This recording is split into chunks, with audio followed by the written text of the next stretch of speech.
जय जगन्नाथ सांग मैंने आज आमर संडेटा एंड करूँ गोटे स्वीट डिश रू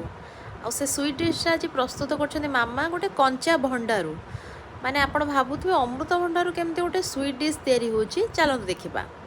अमृत भंडारू चोपा छड़ेदेवे ताको भल से ग्रिड करदेवे पूरा छोट छोट जमती सी हो छोट ग्रिड पटाटे करेंगे ताको भल से क्लीन करके धोइला परे ताको एमती आपण गोटे कड़ाई टिके घी दे ताको एमती भाजिबे देखंतु जमती से भंडारू पूरा भल पानी पूरा फुटिकी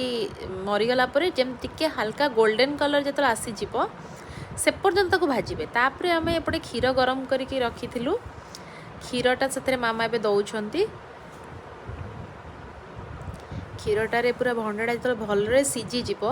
टिके जस्ट लुण आप पकेबे तेजपत्र पकेबे काजू जदि दरकार आप काजू पकई पारे चीनी ऐड करेंगे चीनीटा आपको जी दरकार मिठा से अनुसार आप ऐड करेंगे सेमती किसी ना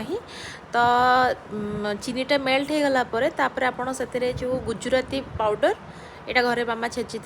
से आड कराई देन यहाँ भल्ले पूरा फुटीगला देखते हो गला केते सुंदर खीरी टाइप रो।